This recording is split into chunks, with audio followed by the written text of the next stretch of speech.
మాతృదేవోభవ. ఇభముఖ కుమార పూజిత శుభముద్ర శూలభద్ర సూక్తి సుభద్ర ప్రభవించితు నా కొరకై అభయాంకుశ కమలపాశహస్త నమస్తే.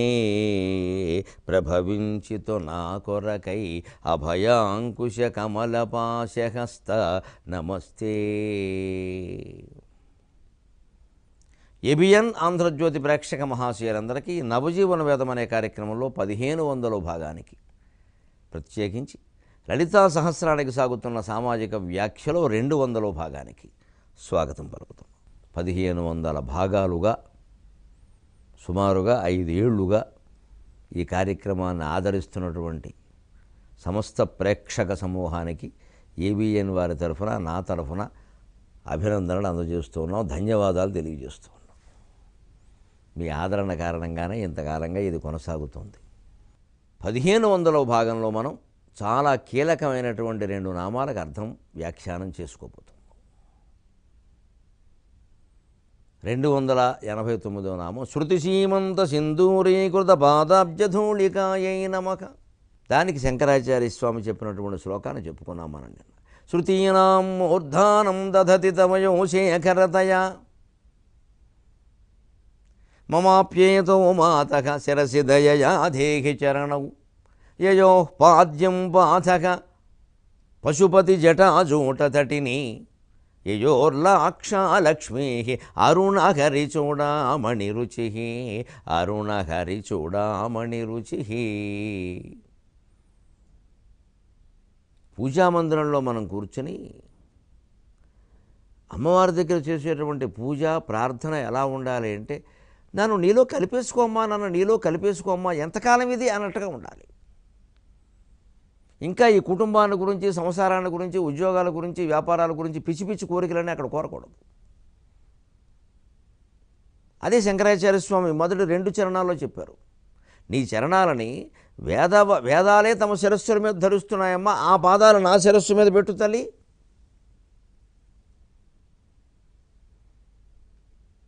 ఇంకా ఆ స్పర్శ అనేది తగిలిన తర్వాత మళ్ళీ నేను అనుమానిస్తానా?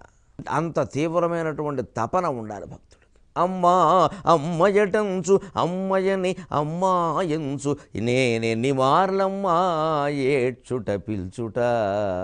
అమ్మా అమ్మయటంచు అమ్మయని అమ్మాయంచు నేనెన్ని మార్లమ్మా పిల్చుట ఏడ్చుట. ఈ శిశువునే అంకమ్మునందాల్ప గండమ్మై పాపములిన్ని జన్మలవి అడ్డంబయ్యే. ఈ శిశువునే అంకమ్మునందాల్ప గండమ్మై పాపములు ఎన్ని జన్మలవి అడ్డంబయ్యే. నాకింక నేత్రముల్ నీవె సహస్ర భారతి, నాకింక నేత్రముల్ నీవె సహస్ర భారతి పరంధామంబు దర్శింపగన్ అని మా ఇంట్లో సరస్వతీదేవి ముందు నిలబడి నేను ఈ భజ్యం చెప్పాను. ఇష్టదేవం పుస్తకంలో ఉంది. ఇది ఉండాల్సినటువంటి ఆర్తి ఇలా ఉండాలి. మనం భజ్యమే చెప్పక్కలా మాట్లాడినా చాలు, అసలు మనసులో భావించినా చాలు. తపనంతా దానికోసం. అమ్మా అమ్మా అమ్మా అమ్మయ్యటంచు అమ్మాయిని నేను ఎన్ని మార్లమ్మా పిలుచుట ఏడ్చుట. ఎంతకాలం ఇది ఎంతకాలం ఏడవాలి? పద్యాల్లో, వచనంలో, మాటల్లో, ప్రవచనాల్లో, అవధానాల్లో ఎంతకాలం ఏడవాలమ్మా? ఇలాగ నీ దర్శనం కాలేదు ఇంతవరకు, ఊరికి అయిందని ఏదో సంతృప్తి పడడమే. ఎక్కడ ఈ కృత్రిమత్వమేనా? నిజంగా నేను నిన్ను ఫోటోలో ఎలా చూస్తున్నానో అలా ఎదురుగా చూడగలిగే అవకాశం ఉందా అని ఏడవాలి. అసలు ఆ ఏడుపులోనే ఆనందం ఉంది. దర్శనం తర్వాత విషయం. అలా త్యాగరాజు కనపడలేదా? తులసీదాసు కనపడలేదా? మనమేం పాపం చేసామండి ఇక్కడ? అంత తీవ్ర తపన ఉండాలి. తపనంతా దర్శనం కోసం, ప్రదర్శనం కోసం కాదు. ఈ శిశువునే అంకమ్మునందాల్ప గండమ్మ ఈ పాపములు ఎన్ని జన్మలవి అడ్డంబ. ఇంకా ఎన్ని జన్మల పాపాలు ఉన్నాయమ్మా? పుణ్యాలు కాని పోని. ఇది పాపం ఇనప సంఖ్యల, పుణ్యం బంగారు సంఖ్యల. ఇంతేగా తేడా?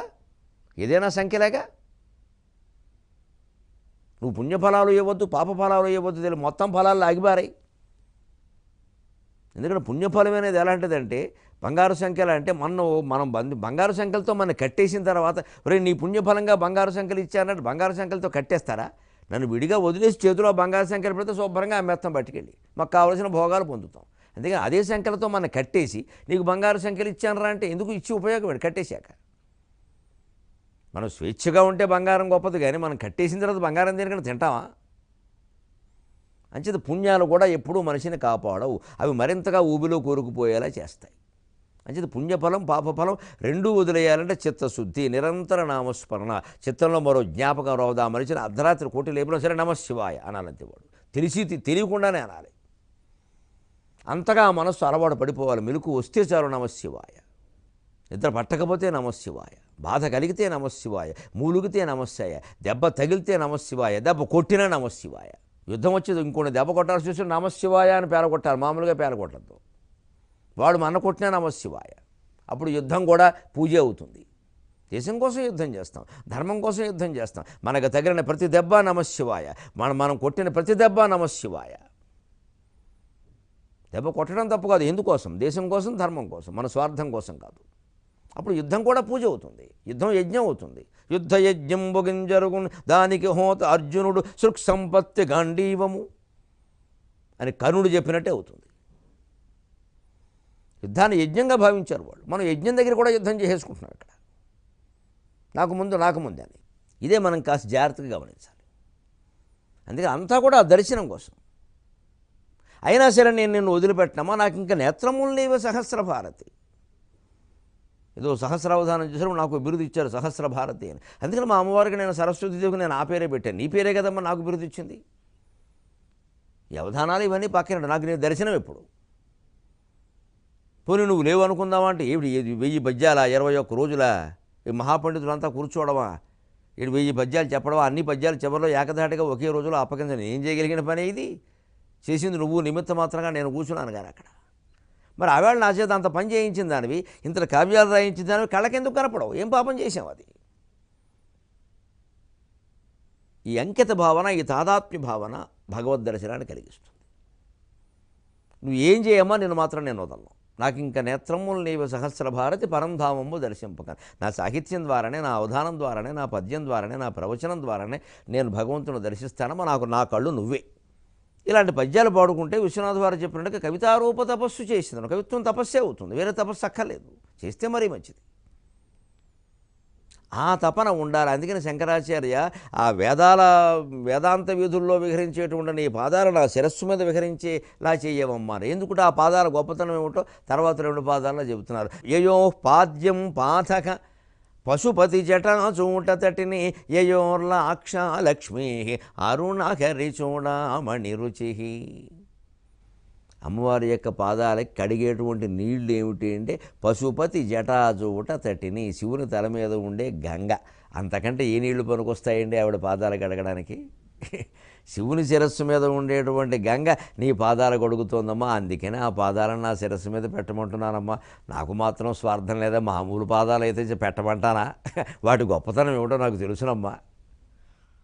అలాగే ఇంకా వాటి వైభవం ఏమిట? ఏయోర్ల లాక్షాలక్ష్మీ అరుణహరి చూడామణి రుచికి. కాళ్ళు కడుక్కున్న తర్వాత మరి ఆడవాళ్ళు సాధారణంగా పారాణి రాసుకుంటారు, దాన్నే లాక్షారసం అంటారు. అమ్మవారి పూసుకున్నటువంటి అమ్మవారి పాదాలకు పూసుకున్న పారాణి లాక్షారసం. ఆ ఎరుపు రంగు రసం ఎక్కడది అంటే హరి చూడామణి రుచికి. శ్రీ మహావిష్ణువు ఆవిడికి నమస్కారం చేస్తే శిరస్సు వంచి పాదాల మీద పెట్టి సాష్టాంగ దండ ప్రణామం చేస్తాడు. కాబట్టి విష్ణువు శిరస్సు మీద కిరీటం ఉంటుంది కాబట్టి, ఆయన పరిపాలకుడు కాబట్టి, ఆ కిరీటంలో ఉండేటువంటి ఎర్రని మణుల కాంతి ప్రకాశించి ఆవిడ పాదాలకి పారాణిగా మారింది. అది శంకరాచార్య భావన. గంగానది స్వయంగా నీ పాదాలు కడుగుతోందమ్మా. గంగానదికి తండ్రి అయినటువంటి విష్ణువు తన కిరీటంలో ఉండే మణుల కాంతులతో నీ పాదాలు ప్రకాశింపజేస్తున్నాడమ్మా. అది నీ స్థాయి తల్లి. అటువంటి నిన్ను అడగకపోతే మళ్ళీ ఈ కిందవాడని అడుగుతానా? నేను పని లేక అంటున్నాడు. అడిగేదేదో పెద్దవాడిని అడుగుతాం, కిందవాడిని పట్టుకోవడం మనకే పని. గుమాస్తాలతో పని ఏమవుతుంది అసలు పెద్ద ఆయన మన చేతిలో ఉండగా? అఖిలాండ కోటి బ్రహ్మాండ నాయకులైనటువంటి అమ్మవారి యందు మనకి భక్తి ఉన్నప్పుడు అంటే ఇతర దేవతల యొక్క ప్రస్తావన అవసరం లేదు. బ్రహ్మ విష్ణు రుద్రుడు సహా ఎవ్వరి ఆరాధన అవసరం లేదండి, ఒక్క అమ్మవారు చాలు. అందరికీ ఆ శక్తినిచ్చింది ఆవిడే. ఇక మళ్ళీ ఈ ఉపదేవతలు పరివార దేవతలు ఊరికే ఇవన్నీ శనగలు పెసలు మినుములు తీసిపారాయి. ఇవన్నీ పండేటువంటి చేనే ఆవిడే. ఈ నిర్ణయంతో ఉండాలి మనిషి. ఇక్కడే భాస్కర్ రాయల వారు ఓ చక్కని మాట అన్నారు. మనం అన్ని రకాల స్పృశిస్తున్నాం కదా సమాజాన్ని వదలకుండానే. ఆయన చక్కని మాట అన్నాడు. కవితా స్పృహ, వర్ణన స్పృహ బాగా కలిగిన వాడు భాస్కర్ రాయలు. ఆయన కేవల పండితుడు కాదు, మంచి కవి. అందుకని ఈ వేదమాత శిరస్సు మీద అమ్మవారి పాదాల కాంతి ప్రకాశించడం అనే దాని మీద మంచి భావన చేశాడు ఆయన. శృతి సీమంత సింధూరీకృత పాదాబ్జధూళికాయే నమః 289వ నామం. ఒక్క మాట భాస్కర రాయలు వారు చెప్పింది మనం చెప్పుకుంటున్నాం. శృతి సీమంతం అంటే ఉపనిషత్తు కదా, ఉపనిషత్తులు స్వచ్ఛమైనటువంటి తత్వాన్ని చెప్పాయి కదా, అంచేతది తెల్లటి వర్ణమని మనం ఊహించుకోవాలి, సత్వగుణం అది. అమ్మవారి పాదాలకి పారాణి పూయడం కారణంగా ఎర్రగా ఉంటాయి, సహజంగానే ఎర్రగా ఉంటాయి కాలిగోళ్ల కాంతులు, ఆ పైన పారాణి కూడా పూసింది అన్నారు కదా, అందుకని ఎరుపు కాంతి. ఈ వేదమాత శిరస్సు వంచి సాష్టాంగ దండ ప్రణామం చేయగానే అమ్మవారి యొక్క పాదధూళి యొక్క లేత ఎరుపు కాంతి దాని మీద పడింది అంటే అర్థం సత్వగుణం మీద రజోగుణం ప్రసరించింది, కాబట్టే సృష్టి ఏర్పడింది అని ఆ మహానుభావుడు వ్యాఖ్యానం చేశాడు. ఆయన తపస్సుకు నమస్కారం, ఆయనకి నమస్కారం. ఇది వ్యాఖ్యాత వేత్తి తద్రసం అంటే. మనకి సాహిత్యంలో ఓ మాట ఉంటుంది, కవి కరోతి కావ్యాని వ్యాఖ్యాత వేత్తి తద్రసం తరుః ప్రసూతే పుష్పాణి మరుద్వగతి సౌరభం. కవి కరోతి కావ్యాన్ని, కవి కావ్యాన్ని రచిస్తాడు, కావ్యాలు రచిస్తాడు, కానీ దాంట్లో ఉండే విషయం ఎవరు గ్రహించగలుగుతారంటే వ్యాఖ్యాత వేత్తి తద్రసం. దాన్ని కాస్త లోతుగా పరిశీలించి సభలో దాని మీద ప్రసంగం చేసేవాడు ఆ పద్యంలో ఉండే విశేషాలు చెబుతాడు.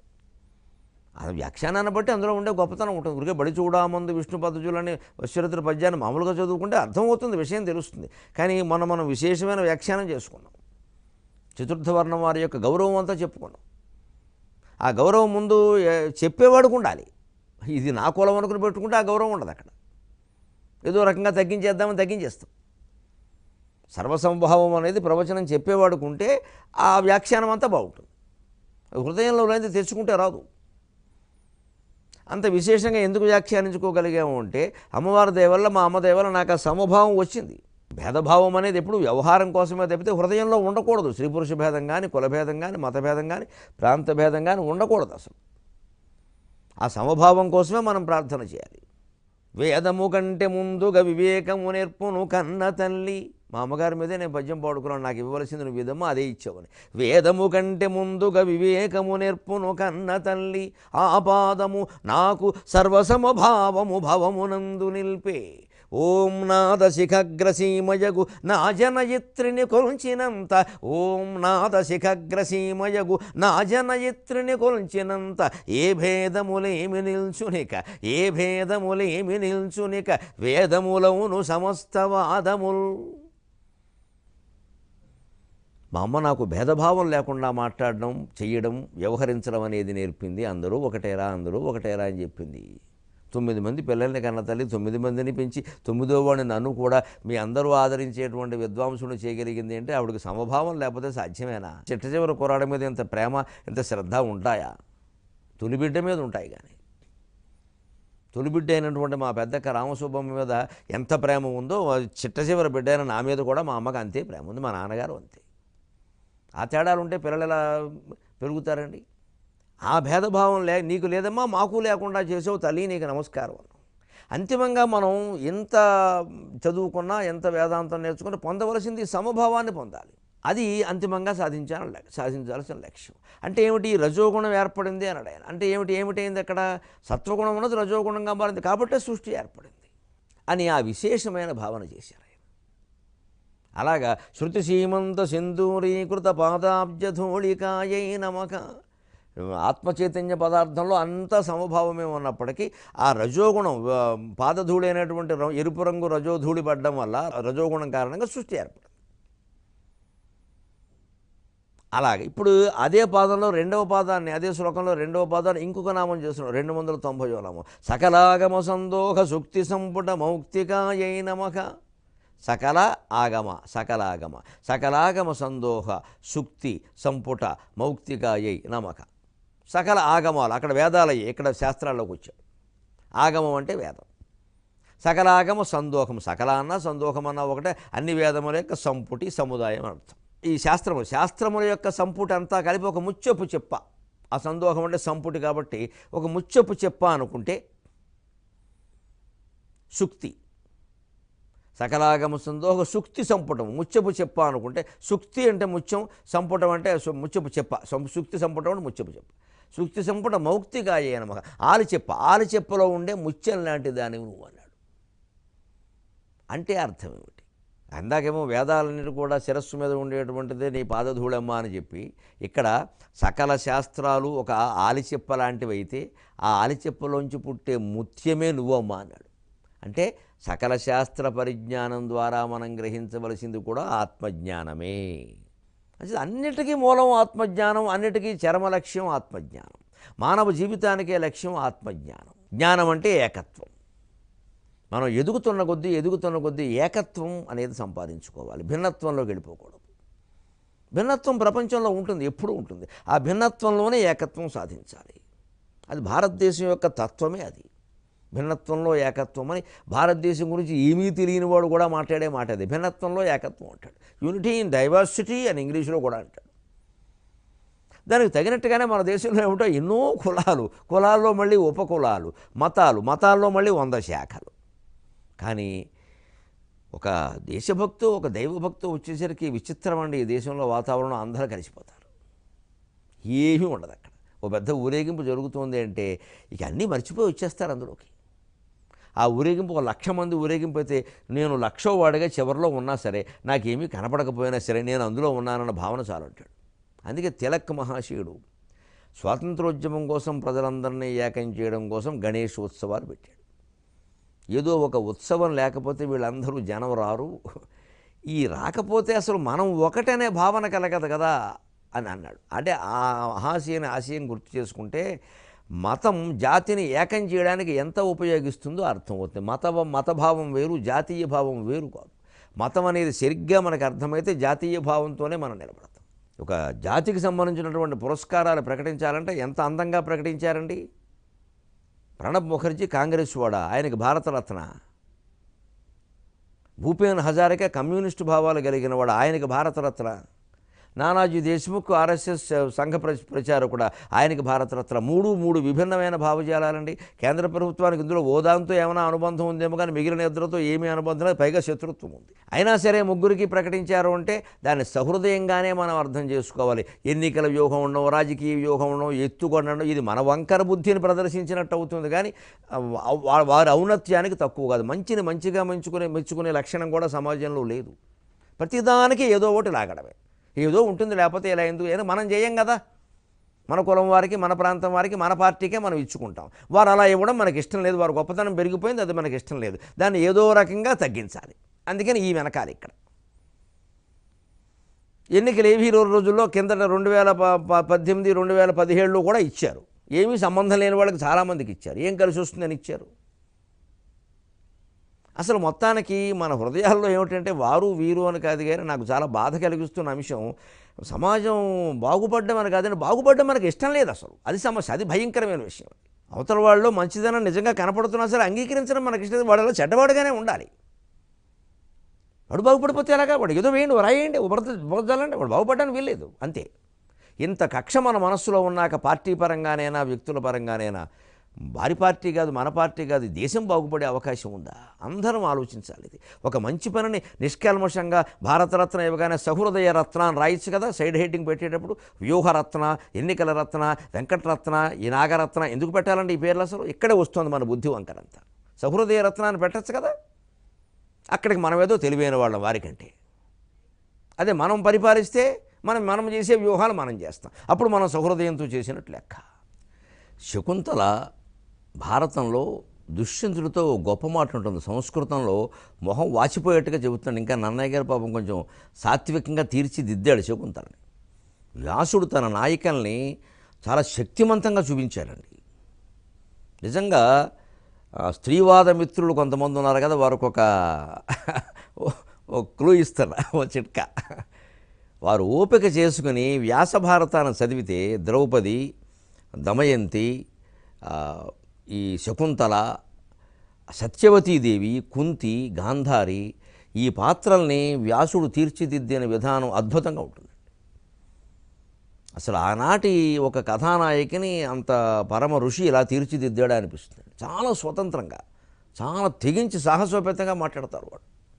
అది తర్వాత అనువాదాల్లోకి వచ్చేసరికి ఏమైపోయిందంటే 4,000-5,000 ఏళ్లకి సమాజ పరిణామ క్రమంలో సమాజ స్థితులు మారిపోయి కొంచెం పురుషాధిక్యం బాగా పెరిగిపోయి రకరకాల భావాలు వచ్చేసి తెలుగు కవులు రకరకాలు పెట్టేశారు. వ్యాసుడు అలా చేయలేదు. అసలు శకుంతల ఏ స్థాయిలో మాట్లాడుతుంటే దుష్యంతుడు నీకు నాకు సంబంధం ఏమిటి అనగానే అలాగే మాట్లాడతావా, నీ బతుకెంత నువ్వెంత, నువ్వు నేల మీద తిరుగుతావు, నేను ఆకాశంలో తిరుగుతానని చెబుతుంది. మేము దేవతలకు పుట్టాం, నేను మేనక్క పుట్టాను, నేను మెడికల్ షాప్లో పుట్టలేదు, నేను ఆకాశంలో పుట్టాను, దేవతలకు పుట్టాను, నువ్వు ఏం పుట్ట ఇలాగ మాట్లాడతావు నువ్వు అంటుందండి. అంతేకాదు ఆత్మనో బిల్వమాత్రాన్ని పశ్యన్నపి న పశ్యతి పరస్సర్షభమాత్రాన్ని దోషాన్ని ఖలు పశ్యతి. ఇతర దోషాలు, ఇతరుల దోషాలు ఏదైనా ఉంటే ఓ పరస్సర్షభమాత్రాన్ని దోషాన్ని పశ్యతి, ఇతరులు ఆవగించంత దోషం కనపడినా నువ్వు ఆనపకాయలో చూస్తావు దాన్ని. ఆత్మనో బిల్వమాత్రాన్ని పశ్యన్నపి న పశ్యతి, నీ దోషం మారేడుకాయంత ఉన్నా సరే నీకు కనపడలేదు ఉండదు. ఇంత ధైర్యంగా మాట్లాడుతుందండి. అది శకుంతల. ద్రౌపది అంతే, దమయంతి అంతే, నిలబెట్టి కడిగేస్తుంది నలమహారాజు. ఆయన మంచి చేశాడు పాపం, ప్రేమతోనే చేశాడు. ప్రేమన్నా కూడా ఎలా చేస్తావా అంటుంది. ప్రేమ బాగానే ఉంది కానీ ఆ అరణ్యంలో ఆవిడ ఏమైపోతుందని ఆలోచించారు కదా, బాధ్యత కూడా ఉండాలి కదా. ప్రేమ అంటే బాధ్యత లేకపోవడమా? ఆయన ఆలోచించింది ఆవిడ పుట్టింటికి వెడుతుందని ఏదో ఆలోచించాడు. ఆయన మనసులో ఉన్నది ఉద్దేశం మంచిదే, కానీ వెళ్ళే అవకాశం ఉందా? ఏదో ఎల్లాలు సాహసంతో ధైర్యంతో వెళ్ళింది. మరి ఏమైనా అయిపోతే అది కూడా మగాడు ఆలోచించాలి కదా. అలా మాట్లాడుతుంది దమయంతి, కడిగేస్తుంది. మామూలుగా కాదు, ఇంకా సముద్ర జలాలతో కడిగేస్తుంది, ఉప్పు నీళ్ళతోటి. ఆ వ్యాసుడు నాయకులు అద్భుతంగా ఉంటారు అసలు. ఆ తపస్సులో ఉండేటువంటి ఆ సమదృష్టి ఉంది, అదంతా వ్యాసుడు ఆ నాయకుల చిత్రంలో చూపించాడు. అవి రకరకాల భాషల్లోకి అనువాదం అయ్యేసరికి ఇంకా అంత గందరగోళం వేర్లేండి. ఇంకా నవ్వన ద్రౌపదిని నవ్విందని చెప్పేశారు మనవాళ్ళు. ఎక్కడా వ్యాసభారతంలో మీకు ద్రౌపది నవ్వినట్టుగా అలా ప్రదేశంలో లేదు ఆవిడ. ఒక్క మాట పాంచాలయు పాండుకుమారులను నగిరి అని రాసేసరికి ఇక మొత్తం వ్యాపించిపోయింది, అగ్గి పెట్టేశారు మొత్తం. అసలు ఆ ఇల్లాలు లేనే లేదు అక్కడ, నవ్వడం ఏమిటి? అంతా దుర్యోధనుడు చేసిన స్వయంకృతం అది. వాడు పెంచేసుకున్నాడు ఊరికే అలాగా, అనవసరంగా ద్రౌపదిని అవమానించాడు. ఏ రకంగానూ కించిన మాత్ర కారణం కూడా కాదు ఆవిడ. అలాగే వ్యాసుడు చిత్రించాడు. వ్యాసుడు చెప్పిన కథ అది. మనకు రామాయణ భారతాల్లో మామూలు కవితా సంబంధమైన విషయాలు వేరు. వాస్తవంగా ఏదైనా ఇది జరిగిందా లేదా అంటే వాల్మీకి రామాయణము వ్యాసభారతము ప్రమాణంగా మాట్లాడుకోవాలి, కానీ తెలుగు భారతాలు కూడా ప్రమాణంగా మనం మాట్లాడుకోవద్దు. తెలుగు భారతం తెలుగు రామాయణం ఎంతవరకు ప్రమాణము అంటే మూలంతో అనుసంధానం చెందినంతవరకే, తేడా వచ్చిందంటే అదే లెక్క. అలాగా మన నాయకుల చిత్రం ఎలా ఉంటుందంటే మన ధోరణి సరిగ్గా చూడడంలో మనం ఇతరుల దోషాలు ఏమన్నా ఉంటే ఆవగించంత దోషాన్ని ఆనపకాయంత చేస్తాం. మనం వారు సహృదయంతో చేసిన దాన్ని మరి వ్యూహాత్మకంగా చేశారు, అలా చేశారు ఏదైనా వాడు మంచి చేయడం మనకి ఇష్టం లేదు అసలు. వాడు మొత్తం మటాష్ అయిపోవాలి, ఎందుకంటే మన పార్టీకి వ్యతిరేకం, మనకి వ్యతిరేకం. అదే మన పార్టీ వాడో, మనకు సంబంధించిన వాడో, మన కులం వాడో, మనకి ఎవడన్నా సరే చెప్పాడు, ఇంకా వాడిని ఏదో చిన్నదాన్ని కూడా చాలా పెద్దది చేసాడు. ఓ పక్క మహాపాపాలు సాగిపోతున్నా సరే వాటిని చెప్పరు, ఎందుకంటే మనవాడు. ఈ పక్షపాతంలోంచి అందరం బయటపడాలి. అందుకోసమే లలితా సహస్రం, ఆ సమదృష్టి కోసం. అందుకే సకలాగమ సందోహ సుక్తి సంపుట మోక్తి కంటే ఎందుకు ఈ శాస్త్రాలన్నీ చదవడం? ఆలిచిప్పలోంచి ముత్యం బయటపడడానికి. జీవితం ఆలిచిప్పలాంటిది, దాంట్లోంచి ముత్యం బయటపడాలి. ముత్యాలు నిజానికి ఆలిచిప్పలో మాత్రమే బయటపడవు. 9 చోట్ల ముత్యాలు ఉంటాయండి శాస్త్రం ప్రకారం చెబుతారు. ఈ కాలంలో కొన్ని చోట్ల దొరక్కపోవచ్చు, అంత మాత్రం చేత లేవనకూడదు. ఇప్పుడు కొన్ని లక్షల ఏళ్ల క్రితం ఏదో ఒక జీవి ఉండేదిట, ఇప్పుడు దొరకడం లేదంటే లేదనేస్తారా? అప్పుడు ఉందని చెబుతున్నారుగా మీరే. అలాగే ముత్యాలు 9 చోట్ల దొరికేవి. కరీక్షు జీమూతవరాఖ శంఖమత్స్యాహి శుక్త్యుద్భవ వేణుజాని ముక్తాఫలాని ప్రథితాని లోకే తేషాం తు శుక్త్యుద్భవమేవ భూరి. అది శాస్త్రం కూడా చెప్పింది. అయ్యా 9 చోట్ల పూర్వం ఉండేవి, ఇప్పుడు మాత్రం ముత్యపు చెప్పులో మాత్రమే దొరుకుతున్నాయి. అంత మాత్రం చేత పూర్వం లేవని మాట్లాడొద్దు. శాస్త్రజ్ఞానం అంటే ఎప్పుడు ఇలాగే ఉండదు. మనకు కనపడినంత మాత్రాన్ని, ఇప్పుడు లేనంత మాత్రాన్ని కల్పన అనేకూడదు. కరి ఏనుగుల కుంభస్థలాల్లో ముత్యాలు ఉంటాయి. ఇక్షు చెరుకు గడలకి బయట కణుపుల్లా ఉండే చోట ముత్యాలు ఉండేవి కొన్ని రకాల చెరుకు గళ్ళకి. అనంతపురం జిల్లా పెనుగొండలో చాలా కాలం వరకు ఉన్నాయంటారు అవి. కృష్ణదేవరాయల కాలంలో కూడా వాటి వర్ణన ఉంది ఆముక్తమాల్యదలో. జీమూత మేఘాల నుంచి పడే వడగళ్లలో కొన్ని ముత్యాలే పడతాయి. వరాహ అడవి పంది కూరలలో ముత్యాలు ఉంటాయంట. శంఖ కొన్ని రకాల శంఖాల్లో లోపల ముత్యాలలో పేరుకొని ఉంటాయి, అంచుగా లోపలి అంచుగా ఉండే చోట. కరి ఇక్షు జీమూత వరాహ శంఖ మత్స్య కొన్ని రకాల చేపల యొక్క శరీరాల్లో ముత్యాలు ఉంటాయంటారు. అన్నీ కాదు. అహి కొన్ని రకాల పాములకి తలపై మణులుగా ముత్యాలు ఉంటాయి అంటారు. సుక్తి ముత్యపు చెప్పలో ఎలాగో ముత్యాలు ఉంటాయి, ఎప్పటికీ కనపడుతున్నాయి. వేణు వెదురుగడలకి చిట్ట చివర ముత్యం వస్తుంది అంటారు. ఇవి ఇలాగ 9 చోట్ల ముత్యం పుడుతుంది. సరే పోనీ ముత్యపు చెప్పలోనే మనకి ఎప్పుడు కనపడుతున్నా ఎంత మహత్తరమైన త్యాగం చేస్తే ఒక జీవి ముత్యపు చెప్పగా మారుతుందో 23.5 గంటల్లో తెలుసుకుందాం మనం. అంతవరకు త్యాగమయమైనటువంటి భారతదేశ వైభవాన్ని ప్రశంసిస్తూ ఉందాం.